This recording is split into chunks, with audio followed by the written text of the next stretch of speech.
Hello friends, नमस्कार दोस्तों। आज मैं फिर से हाजिर हूँ कुछ नए interesting, amazing and unknown facts लेकर। वीडियो स्टार्ट करने के पहले मेरी आपसे एक छोटी सी रिक्वेस्ट रहती है कि अगर आपने अभी तक चैनल सब्सक्राइब नहीं किया है तो जल्दी से सब्सक्राइब कीजिए और नोटिफिकेशन को ऑल पर सेट करना ना भूलें।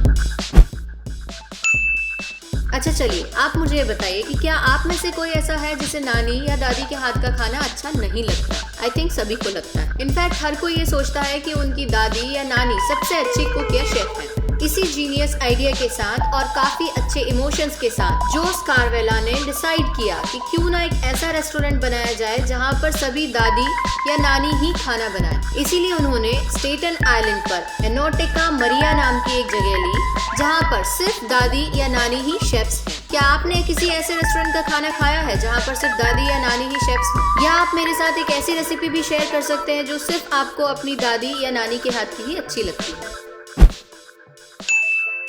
आपने अपनी लाइफ में कभी ना कभी अपने बहुत ही करीबी, चाहे वो माता पिता हो, फ्रेंड्स हो, भाई बहन हो, हस्बैंड वाइफ हो, किसी को भी आपने लाइफ में कभी ना कभी किसी को खोया होगा। उनकी मौत का कारण चाहे जो भी हो, चाहे वे कितने ही साल कर होकर क्यों ना मरे हो, आप लाइफ में कितनी बार ये सोचते होंगे कि काश वो होते तो मैं उनसे ये बात करती, ये शेयर करती या शेयर करता।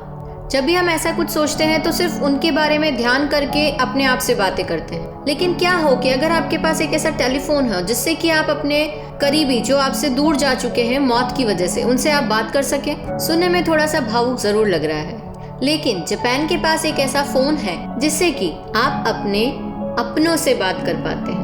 वैसे तो अभी पब्लिक फोन बूथ्स एक तरह से गायब ही हो चुके हैं, लेकिन जापान में इटारू ससाकी नाम के एक शख्स ने हिल टॉप पर एक फोन लगाया है जो कि टेलीफोन बूथ पर है, जिसको नाम दिया गया है विंड फोन। इस फोन को यूज करके आप अपने अपनों से बात कर सकते हैं। हाँ, बातचीत एक तरफा ही होगी, लेकिन जब आप उस टेलीफोन से बात कर रहे होते हैं तब आपको ऐसी ही फीलिंग आती है जैसे कि आप उनके पास बैठे हैं और उनसे अपने मन की बातें शेयर कर रहे हैं। आप इस चीज को अपने घर पर अपने ही टेलीफोन से भी ट्राई कर सकते हैं। अगर आपको इस सिचुएशन में किसी अपने से बात करने का मौका मिले तो आप किनसे बात करना चाहेंगे? कमेंट कर जरूर बताएं। आपने कई बार रोड पर एक्सीडेंट्स देखे हैं। हालांकि एक्सीडेंट एक दुखद घटना होती है। एक्सीडेंट के वक्त कोई भी इंसान अगर गाड़ी से टकरा कर कितनी दूर गिर सकता है? मिनिमम 6, 8 या 10 फीट तक। लेकिन 2001 के एक इंसिडेंट में, जिसमें कि एक of duty paramedical Matthew McKnight को किसी ने टक्कर मार दी थी। जिस गाड़ी ने उन्हें टक्कर मारी उसकी स्पीड थी 70 माइल्स पर आवर। लेकिन सबसे आश्चर्य की बात यह है कि जब उन्हें टक्कर लगी तो वे 118 फीट दूर जाकर गिरे, जो कि एक फुटबॉल ग्राउंड की आधी दूरी होती है। ऐसे लोगों का नाम तो वर्ल्ड रिकॉर्ड में जरूर होना चाहिए। क्या आपने कभी अपने आसपास ऐसे इंसिडेंट्स देखे हैं? मुझे कमेंट कर जरूर बताएं। आपने कई बार खाली प्लॉट्स पर जो एक बाउंड्री या फेंसिंग जिसे कहते हैं वो देखी होगी। अब ये तो सिंपल सी बात है, जितना बड़ा एरिया होगा उतना ही ज्यादा बड़ी फेंसिंग होगी। लेकिन क्या आप दुनिया की सबसे बड़ी फेंस का नाम जानते हैं?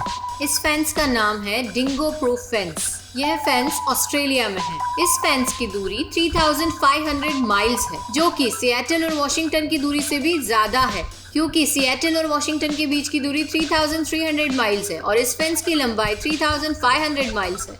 और इसी विशेषता के लिए इस डिंगो प्रूफ फेंस का नाम Guinness book of world record में भी है।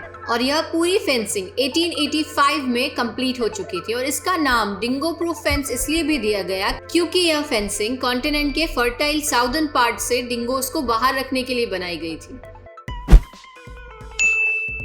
अच्छा चलिए, आप मुझे ये बताइए कि अगर आप अपना सर बार बार दीवार से टकराएंगे तो क्या होगा? शायद आपका दिमाग घूम जाएगा। लेकिन क्या आपने कभी ये सोचा है कि जब वुडपेकर अपनी चोंच से बार बार पेड़ पर टकराता है तो उसका दिमाग क्यों नहीं घूमता? क्योंकि उसकी जीभ उसके ब्रेन के चारों तरफ लपेटी हुई होती है, जिससे कि जब भी वुडपेकर बार बार पेड़ से टकराता है तो उसके दिमाग को नुकसान न पहुंचे, इसीलिए वह अपनी जीभ को मस्तिष्क के चारों तरफ लपेट कर रखता है। ये फैक्ट हिचकी के बारे में। जी नहीं, मैं हिचकी मूवी की बात नहीं कर रही हूँ, मैं नॉर्मल हिचकी की बात कर रही हूँ, जिन्हें हिकअप्स भी कहा जाता है। वैसे तो जब भी किसी को हिचकी आती है तो यही कहा जाता है कि शायद हमें कोई अपना याद कर रहा है, इसीलिए हमें हिचकियाँ आती है।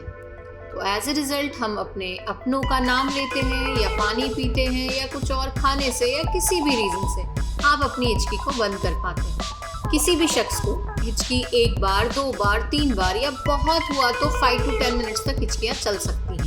लेकिन क्या आप ये जानते हैं कि हिचकी का सबसे लंबा दौर जो था वो 68 ईयर्स का था। जी हाँ, आपने सही सुना। आयोवा के किसान चार्ल्स ऑसबोर्न ने 68 ईयर्स तक सबसे लंबे समय तक लगातार हिचकी लेने का विश्व रिकॉर्ड बनाया था। आई डोंट थिंक कि अभी तक इसे कोई तोड़ पाया हो। किसी न्यूज चैनल के हिसाब से ऑसबोर्न ने 1 मिनट में लगभग 40 टाइम्स हिचकी ली। हालांकि धीरे धीरे कर 20 मिनट्स के बाद में वो हिचकियां धीमी होती गई। सबसे आश्चर्य की बात तो यह है कि ऑसबोर्न अपने लाइफ का 70% पार्ट सिर्फ हिचकी लेने में ही निकाल चुके थे और फाइनली 97 ईयर्स के होने के बाद 1991 में उनकी डेथ हो गई थी। इतने लंबे समय तक हिचकियां चलने के पीछे क्या कारण हो सकता है? अभी के टाइम में न्यूक्लियर फैमिलीज ज्यादा देखी जाती हैं। जॉइंट फैमिलीज धीरे धीरे कम होती जा रही हैं। शायद इसीलिए लोगों की उम्र कम होती जा रही है। मेरे कहने का मतलब है कि शायद वो इसीलिए ज्यादा लंबे समय तक नहीं जी पाते। उसके पीछे एक बहुत बड़ा साइंटिफिक रीजन है कि पहले के लोग जब जॉइंट फैमिली में रहते थे तो जो दादा दादी थे वो जब अपने पोते पोतियों के साथ खेलते थे, समय बिताते थे, उसके कारण उनका ब्रेन काफी एक्टिव रहता था और वो शारीरिक और मानसिक रूप से एक्टिव रहते थे। स्ट्रेस कम रहता था, इसीलिए कार्डियक डिसऑर्डर्स, ब्लड प्रेशर्स, इस तरह की बीमारियों से वे दूर रहते थे। और आज के युग में जब लोग न्यूक्लियर फैमिलीज में रहते हैं या बहुत से लोग तो अकेले भी रहते हैं, कार्डियक डिसऑर्डर या ब्लड प्रेशर जैसी कई क्रिटिकल बीमारियां किसी को भी किसी भी एज में होती जा रही हैं। तो फैमिली के साथ रहिए और स्वस्थ रहिए। तो अगर आप भी ये चाहते हैं कि आपके माता पिता लंबे समय तक एक हेल्दी लाइफ जिए तो उन्हें आपके बच्चों के साथ खेलने का मौका जरूर दीजिए, क्योंकि जो आपके पेरेंट्स आपके बच्चों के साथ क्वालिटी टाइम स्पेंड करेंगे वो उन लोगों के लिए एक बूस्टर का काम करेंगे। लास्ट में सिर्फ एक बात कहना चाहूंगी, ये कड़वी जरूर है लेकिन सच है। मैं ये नहीं कहती कि अपने सारे काम धंधे बिजनेस छोड़कर माता पिता के पास बैठ जाइए, लेकिन जिन्होंने आपको जीवन दिया उनके लिए कुछ समय तो देना बनता है। तो अगर आपको ये फैक्ट अच्छा लगा तो इसे ज्यादा से ज्यादा शेयर कीजिए और लाइक कीजिए।